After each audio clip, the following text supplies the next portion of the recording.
A number of years ago, I set out for California and I ended up unhappy, broke, and homeless. I'm going to tell you how I became homeless and how I overcame it. Coming up next.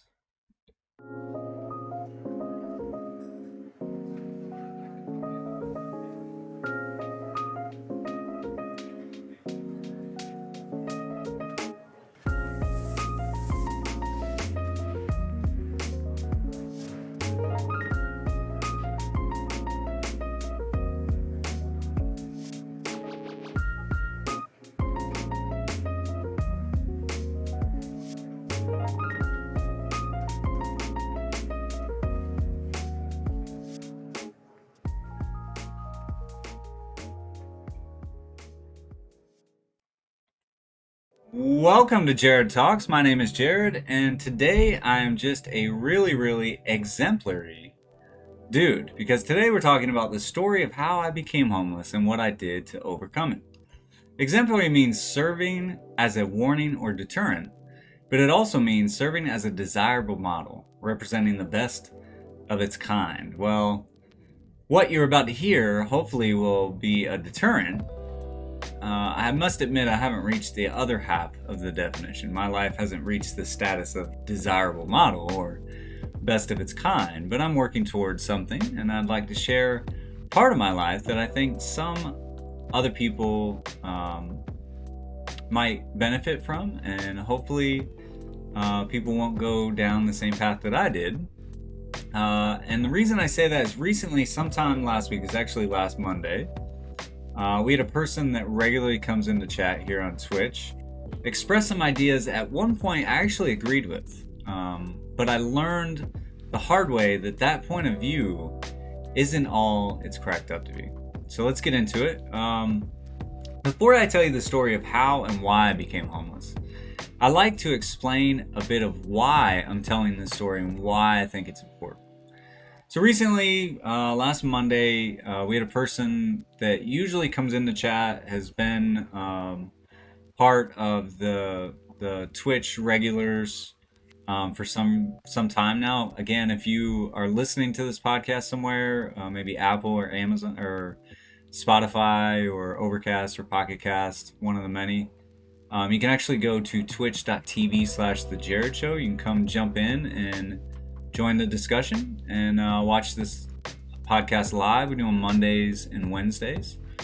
So we had a person in chat last Monday, actually, during a couple hours after the first episode aired, or we did, that was expressing some ideas that at one point I actually agreed with.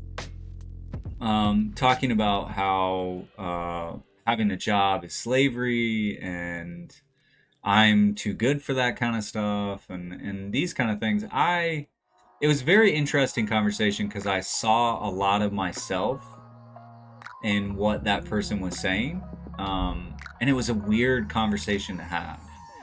But there's something that came out of that. I've kind of grown through those ideas, and what I learned while growing and while maturing through some of that stuff, I want to share with people. And I think that conversation, while it was bad, it did not end very well. We'll get to that soon enough. But I want to turn something that was bad into something that's good and allow it to be informative and allow us as a group, as a whole, as everybody on the podcast or everybody that comes into Twitch, to be able to learn from that kind of stuff. So in this conversation, the viewer said this. We had already started playing chess, as we do after the podcast. I'd been playing for, I think, about an hour and a half. They came in and I was like, yo, you missed the first episode of the podcast, the first episode was all about you matter, which is very true. And I said, how you doing? They said, family telling me, they said, not good. Family telling me I have to move out. They want me to have 5 days here, then a hotel for 7 days. I don't know how much I can do in 12 days. Part of me just wants to plan to be homeless. Screw jobs. if they're even serious this time. And it goes on from there. In the next podcast, we'll look at the rest of what was said and the eventual point I was trying to make during that conversation. I'm also going to be posting that conversation so you can go look at all of this stuff and kind of make your own decisions on the two viewpoints that were expressed during that conversation. I'm not trying to call anybody out, especially this person on Twitch. I don't want to call viewers out or anything if I disagree with them. I just thought this conversation itself would be a great talking point and a great way to have a podcast and be able to talk about this kind of stuff, and hopefully an ongoing conversation as to people's points of view and what they think of society and what's going on around us. So I will be posting the conversation in its entirety on Twitch. You can go watch the VOD, video on demand, and just be able to go see that entire conversation, what they said, what I said in return, and how all of this kind of came about. We'll be doing that tomorrow. And then Wednesday we'll have the second episode dealing with this idea. And that episode will be titled How to Get a Life. For now, I want to share my experience of being homeless and what it was like and how I overcame it, because they were saying part of me just wants to plan to be homeless. I tried to explain to them, being homeless is not fun. I've done that, and it's not a lot of fun. And it's something I don't think anybody should plan on being. So how I become homeless? Actually twice, as a matter of fact, theoretically. Okay, so a number of years ago, I was living with my dad. Had been for some time. I'm actually currently living with my dad now because of Corona and how everything messed things up. I was a missionary. I was traveling from East Coast to West Coast, volunteering, doing different things. But with all that, I kind of had to regroup and redo things. But back then I was living with my dad, and I didn't have kind of any direction, any ambition, any goals, any thing going on. I wasn't a streamer. I didn't have a podcast. I didn't do anything really. And I remember one time I got pissed off, and we were going at each other, just whatever, and packed everything in my car. I mean, everything I owned, completely, all my guitars and amps and everything, and headed out to California. I made it as far as Colorado, and that in and of itself is its own story. Maybe if you come check out twitch.tv/the J.A.R.R.E.D show, you can redeem story time, and I'll tell you that story. But it was a heck of a ride. I ended up the ending basically of that story is I ended up driving back from Colorado Springs back to the East Coast in roughly 29 hours straight. Got really scared. It was a bad experience. So I drove back, got a couple of different jobs, was still living with my dad, ended up going and living with my cousin for a little while. Years later, I was back living with my dad, and my dad was like, all right, man, you gotta move out. I mean, I was just existing. I was smoking a lot of weed. I was kind of playing video games, not really doing much. He said, you got to move out. You got to go start your life. You got to get your own thing going on. And he said, you have a month to figure it out. And so I said, all right. And I did a paint job. I got about $1,400 out of that. I had a much better car now. My grandfather had passed away, and I inherited his car. So it was really good. So a Toyota Camry is a great car. So I sold everything I owned pretty much. I sold all my games and my PlayStation and pretty much anything and everything I could sell except for my guitars. I think that was the only thing I kept. I sold all of my movies, sold pretty much anything I could get my hands on, books and albums and CDs and whatever I could, pretty much. Got as much as I could, and I decided to drive to California again. So I had roughly, I think, about $1,800 to my name. I had gotten a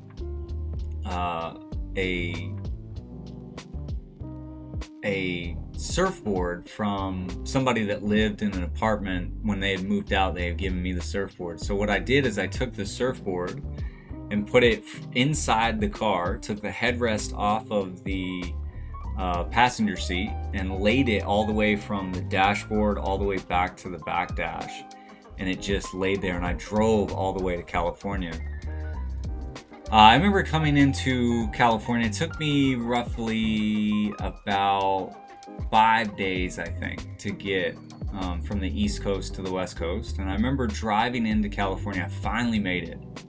And I was driving into California the same day that Ray Manzarek died. And they played The Doors all day long. And it was very interesting. It was very surreal. It's like I finally made it to California, and it was kind of that now what moment. So now what am I gonna do? Why am I here? Why did I travel 3,000 miles to get here? I remember going through St. Louis Obispo, and I was sleeping at a park in St. Louis Obispo, which I don't recommend. You're not allowed to do that. I found that out at about 3 o'clock in the morning.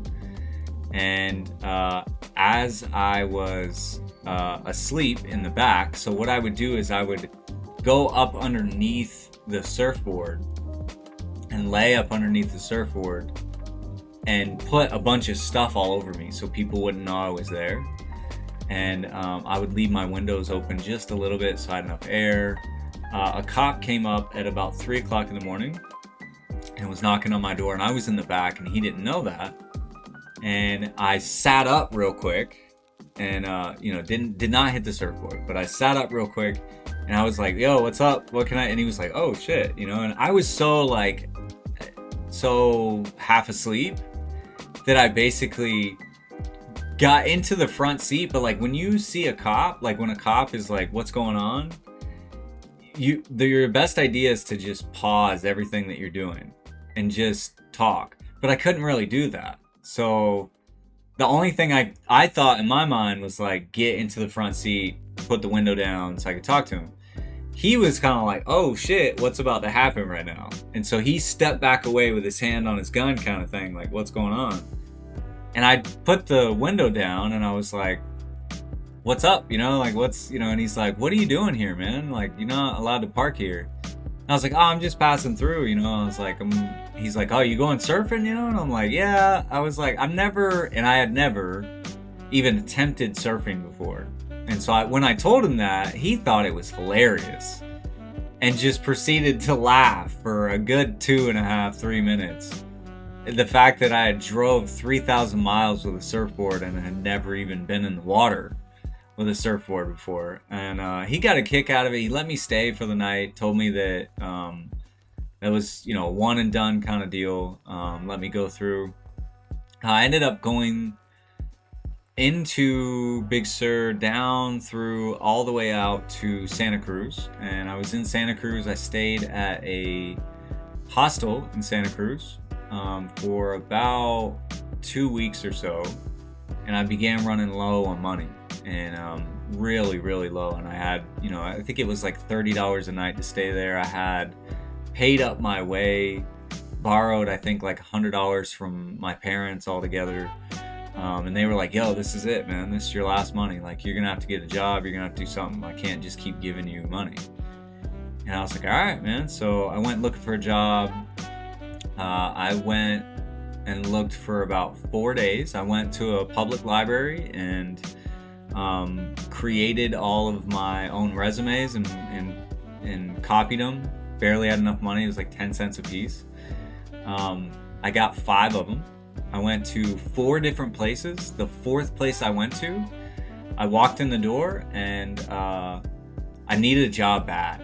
I needed everything. And the guy took one look at me. The owner of the bar took one look at me, and he said, I will give you gas money to drive up to the other bar that we own, You can sleep in the parking lot there until you get enough money from working to get an apartment, and you can you can do whatever you get. And I said, well, I've already paid like $3 or $4 or whatever, or no, it's like 40. I think it was $40 to stay at the hostel for the next like night or two. And he said, I will give you, out of the register, he said, I will give you $60 altogether. I'll pay for your hostel, and I'll pay for your gas money to go up there. You go up there, you can be up there for the weekend. This is on a Thursday. He said, you can go up there for the weekend, and I will allow you to work for the weekend and figure out if you're good enough or not. And in the meantime, you get free food and free beer, and you can sleep in the parking lot. And I said, all right, man, I'm cool with it, Little did I know that wasn't really going to be the place for me. It was kind of a godsend at the time. I really needed that. But for about 8 or 9 months, I was homeless, and I worked every single day. Every single day. There was not one day that I didn't work. There was only about 3 or 4, I think 4 of us on the roster. And I just worked my ass off and tried to make as much money as I possibly could in order to get enough money to do something. At this point, it wasn't in my mentality, it wasn't in my mind that I needed a place to live or anything. Like, that wasn't my mentality. I feel like I was still looking for a place to be. And so I was making money to figure out kind of my next move. In the course of being there, I endured many, many problems. I had my ribs broken. I fell down an embankment and broke my glasses and ended up messing up one of my eyes to where my entire eye was bloodshot and I couldn't see. And because I had broken my glasses, I'm homeless. I don't have a bathroom. I don't have anything to kind of freshen up. So I would take the money that I was making to be able to go stay at a hotel or something for a night and kind of get a shower in and all these kind of things. It was quite an experience. I'm going to get a little bit more in depth as to what that was like. I think in the second half, what I want to do now is I want to summarize what living in a car is actually like. Maybe you've watched, YouTube, and you've watched, people that are living in a car or living in a van or whatever, and it looks maybe glamorous or adventurous or these kind of things. I'm going to tell you the straight dope of what that's like. Basically, when you're living in a vehicle like that, you are always looking for a place to be. So there's at no one time can you say, okay, well, I'm just going to go hang out in my room and watch a movie, right? It doesn't really work that way. There's no, you would think that's obvious, but when you're in that mode of I'm gonna go, live in my car and just have adventures, it doesn't occur to you until it gets dark or, the first couple of nights that you recognize, you are always looking for a place to kind of hang out and chill. But there's not a million people around. Yeah, you can go to a truck stop. I've slept in many truck stops. I've slept in many, many, many, many Walmart parking lots. I've slept in many different parks and hotel parking lots and many different parking lots because there's safety in numbers and there's safety with those lights. Being by myself was a whole different experience. So I think that's one thing to take away when you're homeless, technically homeless. I think having a car is a leg up, but still, you don't have a place to shower. You don't have a place to go to the bathroom. I remember driving around for an hour looking at, my map, trying to figure out where can I go to the bathroom. I've got to go to the bathroom right now, and I'm trying to figure out where can I go to the bathroom. A lot of places you have to buy something, in order to use the restroom. You have to order something. It's kind of counterintuitive because you already have to go to the bathroom, so you're trying to order more food, but it's kind of weird. So public restrooms and 7-Elevens and things like that, very, very hard lifestyle. The other thing that you're always doing, no matter where you are, no matter how safe that you feel, is you're always looking over your shoulder. I remember being in a place called Paris, Texas, and I was tired. I was really tired. I've been driving for, I think, a good 14 to 16 hours. I mean, in order to get from the East Coast to the West Coast, you have to drive a lot. I did it in like 4 or 5 days, which is a lot of driving. That's 3,000 miles in 4 or 5 days. It's a lot of miles per day. So I remember being in Paris, Texas, and some good old boys. A Friday night, I was parked at a Walmart, and Walmart had a McDonald's near it, and some good old boys thought it would be fun to mess with the guy with a surfboard and the whole deal, and circled my car with loud blaring music, yelling, "Hey boy!" For like 15 minutes. They'd stop every once in a while, see if they could see anybody inside, and then they'd just keep going. And then they'd park over off to the side a little bit and wait for somebody to come back to the car. So I've been through some scary situations, a lot of scary situations. It's looking over your shoulder like that is not very fun. I remember being actually, it's right where they have Coachella. It's near Palm Springs in California. It's basically right across the street, if you will, from Joshua Tree National Park. And getting there at about 4:30 in the morning and having a guy named Julio with tattoos all over him and completely jacked up on something, probably meth or cocaine, something like that. And talking to this guy, and this guy could not stand still for longer than 2.5 seconds. And him asking me, "Hey man, can you give me a ride? Can you do this? Do you have a cigarette? Can I do this?" And just being dog tired and recognizing, like, even though you are dog tired, ready to pass out tired, you have to be super vigilant of where you're at, your surroundings, what situation you've come into. And there's rules of the road, there's many rules as to how to keep yourself safe. One of my number one rules was to always have my keys in my pocket. No matter if I was sleeping, no matter where I was, what I was doing, always rule number one is keep your keys in your pocket. As a matter of fact, I have my keys in my pocket right now. That isn't even planned. That's crazy. I do. I really do. But I had to go get something on my truck. But that was always the number one rule. And it's, having the, there's another thing that goes along with that is having to look over your shoulder all the time. And this hindered me a lot, especially being by myself. There's a lot of times that you pass up opportunities, or you might just sit in a parking lot instead of going and go hiking or go trailblazing or go for a bike ride or go whatever.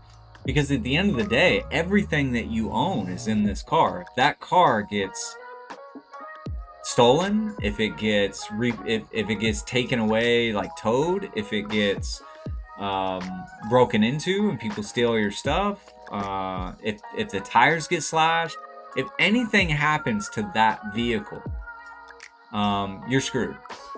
So I missed out on a lot. I was very hyper aware of this fact, and I really didn't do much. I would not go. I might go to a park and play basketball or go play guitar or whatever.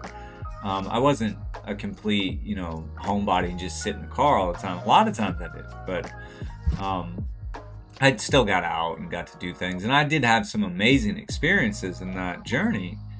But I'm here to tell you that being homeless, living in your car, living in wherever, living under a bridge, none of that stuff is fun.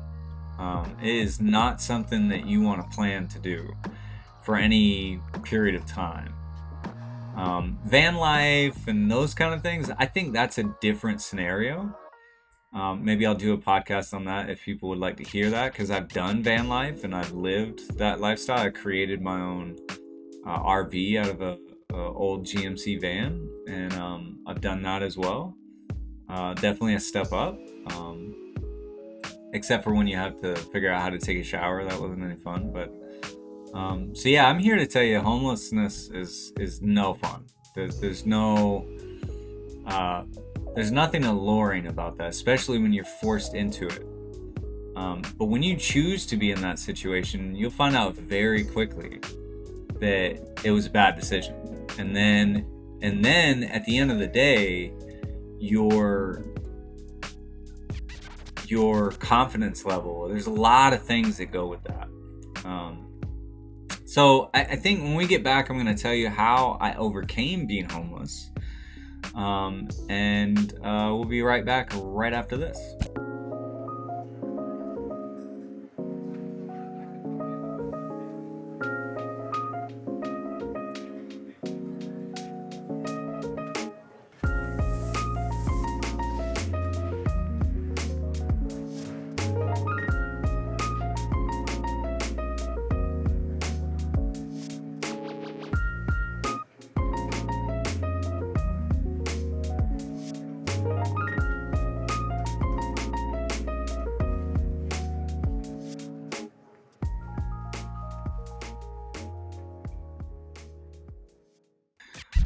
Welcome back. You're listening to J.A.R.R.E.D Talks podcast. This episode is all about how I became homeless and how I overcame it.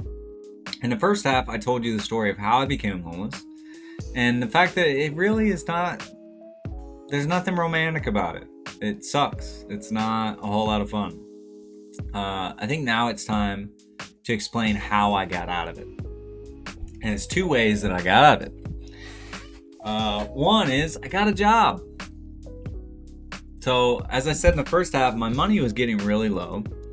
I needed money to buy food and gas and cigarettes and just to live, right? I was staying at a hostel. I ended up, that's the only way you get a shower. So it's how you brush your teeth, it's how you go to the bathrooms. Like, without that, it really sucks. And I was staying at the hostel. I needed money and, to be able to live. And my parents were tapped out. I mean, they had helped me. Once I got to California, I was, trying to figure out what now. You know what I mean? Like, what now? I don't know if anybody listening to the podcast somewhere, or again, if you don't know and you're listening, you can come check out the podcast live on Mondays and Wednesdays on twitch.tv/The J.A.R.R.E.D Show. And I don't know if anybody has ever traveled across country and driven that far, but gas prices being what they are and all that stuff, it takes roughly, even if you have great gas mileage, I mean, we're talking 17, 18 miles per gallon, you're still looking at roughly, at least $700, maybe $800 to $1,000 just to drive across country. And, I started with a roughly, I think, 14 to 18, somewhere around there, maybe 15, 1600. So by the time I got there, I didn't really have a whole lot of money left. And I didn't know, on the way over there, I was getting hotel rooms and I was doing these. I didn't know how to live that lifestyle, how to be frugal while you're on the road. I didn't understand that, you can go sleep at a Walmart parking lot and, all that. I eventually, about halfway through the trip, I figured it out, but I was ill-equipped. I was very unprepared for those situations. And my money went very fast. And by the time I got to California, I didn't have a whole lot of money and I needed some help. And I, turned to my mom and dad and said, hey man, I need, food, and they were like, all right, man, but this, I can't keep, and eventually that lasted about a week. I think maybe 2 weeks. And eventually they were like, yo, like, I cannot keep giving you money just to live, like you're gonna have to figure out what you're doing in California. Like, why are you there? Right? I can't support you from 3,000 miles away and just give you money, and I don't know what you like. It doesn't make any sense, right? And yeah, I went to I was in Santa Cruz, staying at the hostel, and eventually I went through and got the job, and I was living in the parking lot of the place I was working, and I met someone. And but here's the thing, I got the job, and that led to more opportunities. It led to a new lifestyle. Without that job, without taking responsibility and standing up and say, hey man, I need to eat. Like and homelessness in California is rampant. I mean, there's a lot of homelessness in California. Some of them want to be homeless, some of them don't. Some of them are what's called certified 5150, which means that they are certifiably insane without being institutionalized, and they get paid from the state because they are certifiable.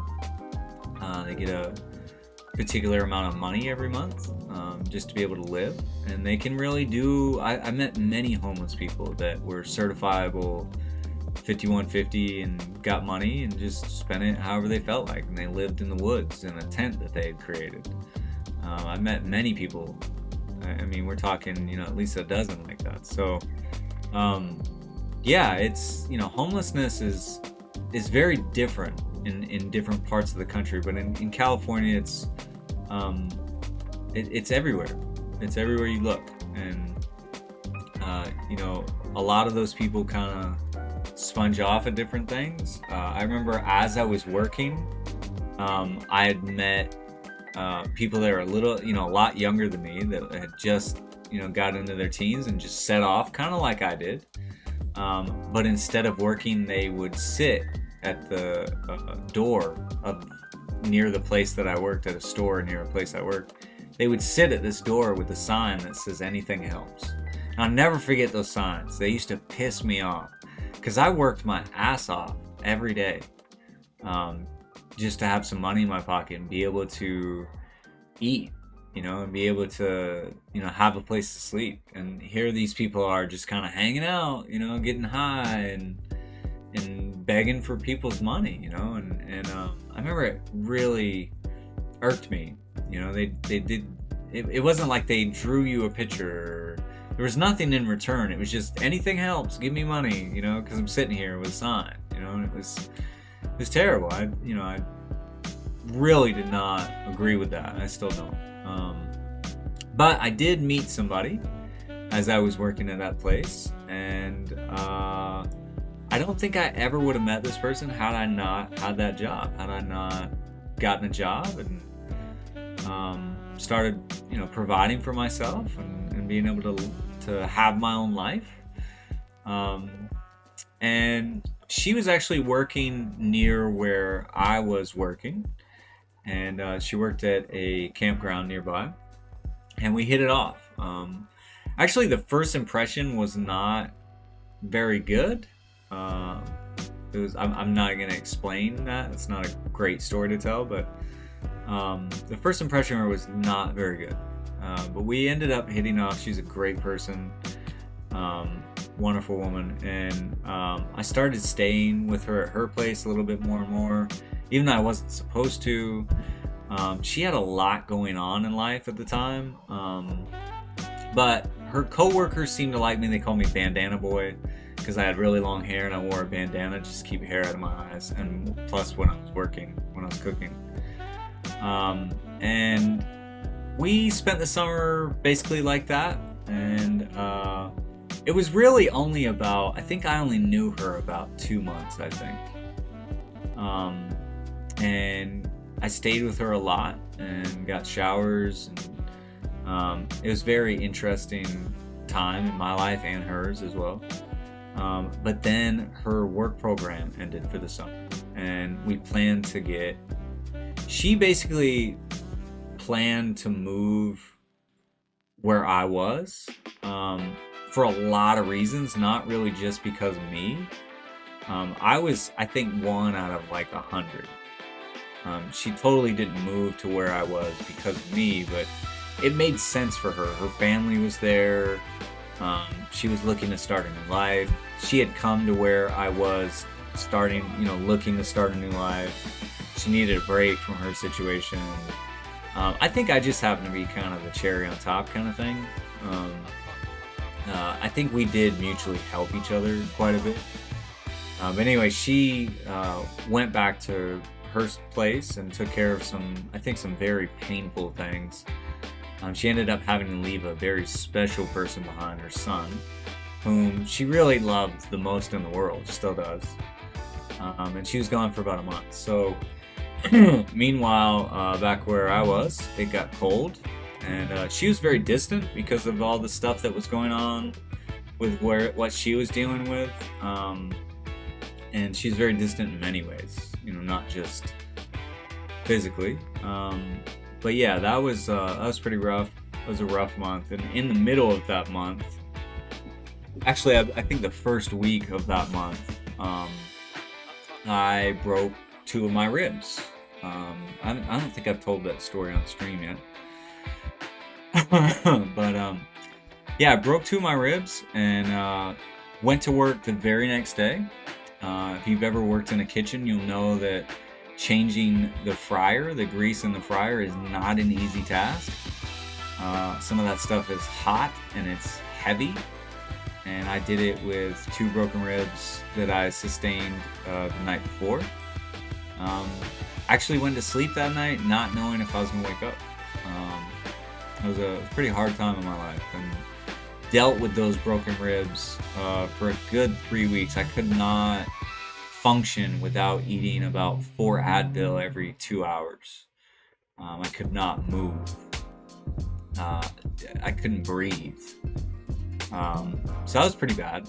But she eventually came back and we moved in together.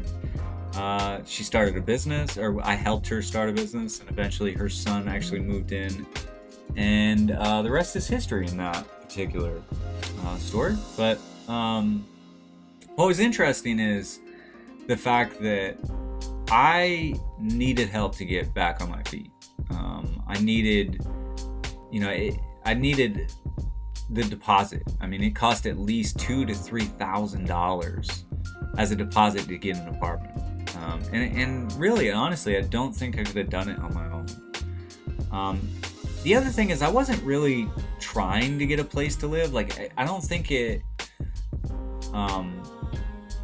really occurred to me that was my next step. I wasn't looking for a person to help me, mostly because I didn't know I needed help. But I did. I didn't really realize, like, what I was doing wasn't working. It was getting colder.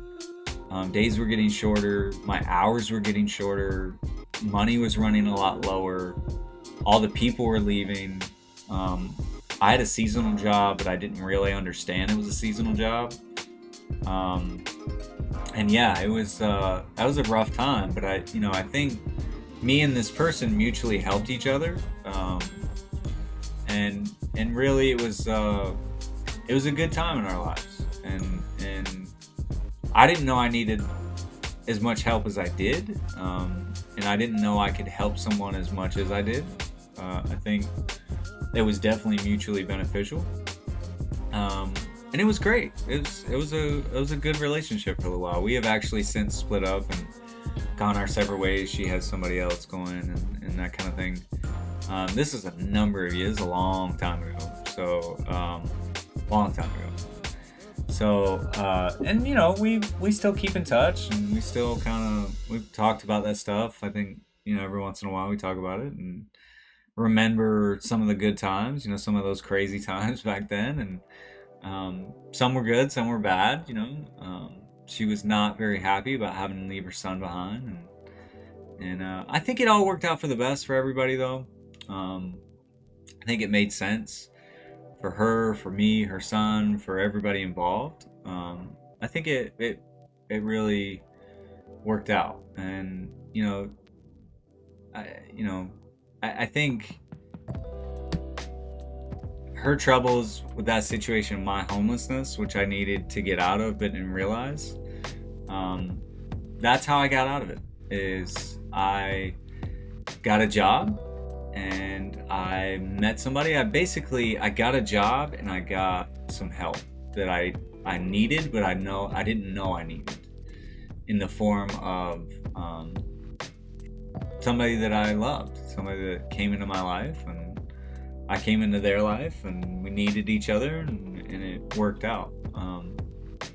So that's really how I got into it. I think a lot of that stuff, I don't say this very often because I think it sounds like a cop-out, but I think a lot of that stuff was a godsend. I think a lot of it was a God thing, because I think she needed somebody that was willing to help her through a situation. I needed somebody, even though I didn't know I needed somebody, and that kind of thing. So it was great, But that's basically how I got out of it. I got a job and I got a lot of help because I asked for help. We asked for help from both of our families to be able to get the deposit and get, these kind of things. And we both worked our ass off.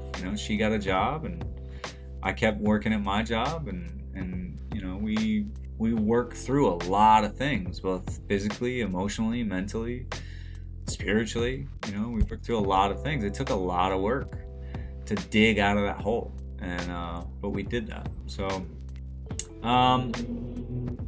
now I think is a good time to hear from the audience. Again, if you are listening to this podcast maybe on Spotify or Apple or Overcast or Pocket Cast or somewhere else, maybe you've gone to the J.A.R.R.E.D.show.com. You can go check out the J.A.R.R.E.D.show.com and hear the podcast there. And you have not checked out the live stream, you can remember that there's a live stream of these podcasts every Monday and Wednesday. And you can come join the audience, join the peoples, join the conversation. And all you have to do is go to twitch.tv/the J.A.R.R.E.D show. You can come check it out. Normally, this is where we would do a part of the live discussion. We're still kind of building things up. My timing is still a little different than I had previously been doing, so we're still waiting for some people to come in. We do have one comment from Svender, which is one of our favorite peoples. We love Svender Punk, right? And Svender said, that would not work for me because I snore pretty loudly, so I imagine I would get caught very quickly.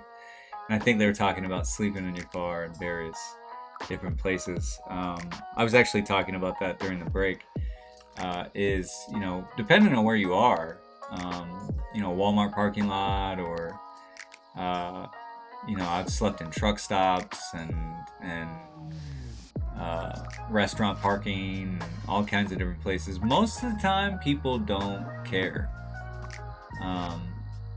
Really, the only time that you have to worry about getting caught is not necessarily by the police.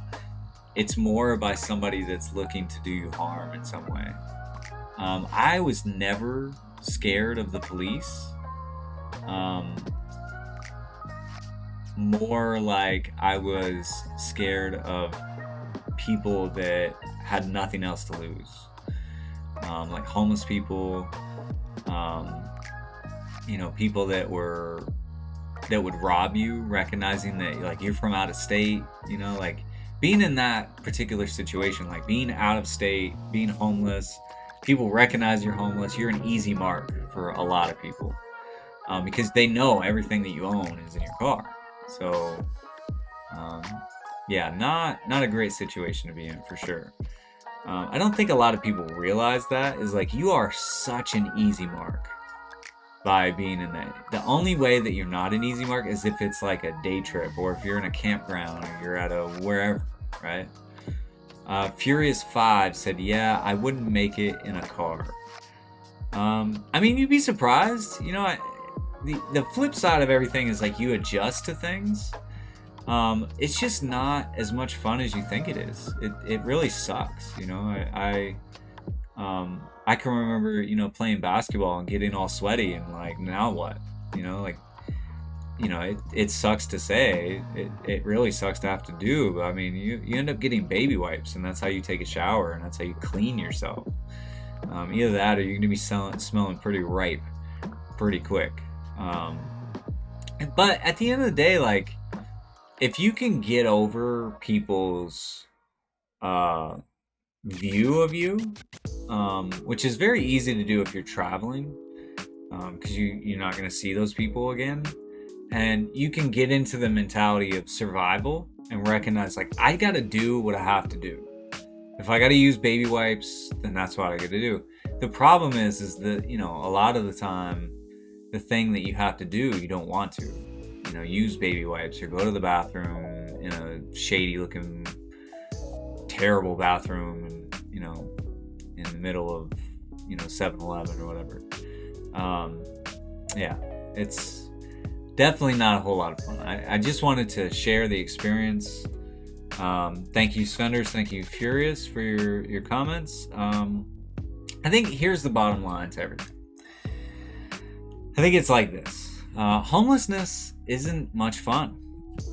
While there are some that choose to be homeless, most would rather not be. And it's hard to dig out of that hole. It took a lot of help from a kind soul and family on both sides to make it happen. For me to get out of that situation, for her as well, ultimately. 2 things I want you to take away from this episode. One is think before you act. If you play chess or any kind of strategic game, you realize quickly you must think before you move, or you'll end up on the wrong side of the pieces. This is called king moves or queen moves. I don't know who you are. So think before you move. And number 2, whatever your situation or whatever you're going through, you can overcome it. Sometimes it's as easy as asking for help. But most of the time, it's hard work and sheer determination that gets you to the top of that mountain. And hey, when you finally get there, when you finally reach the top of finally achieving that goal, take a moment, enjoy that moment, scream at the top of your lungs, I did it! Then, thank all the people that helped you get there. Because as we go through life, we all need help. And I actually want to help you. I want to help you remember that you matter. What you say, what you do, and what's going on inside of you, it matters. So don't take yourself lightly. Be humble.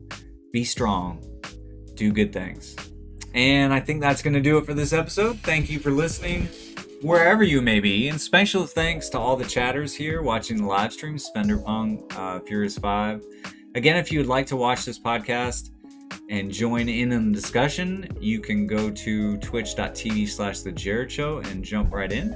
If you missed an episode, want more content, want to get some cool stuff, or just curious, you can go check out thejaredshow.com. There you will find the podcast, the store, links to just about everything, including social media and this live stream. Speaking of live stream, we're going to keep things going, and we'll see you next time on J.A.R.R.E.D Talks.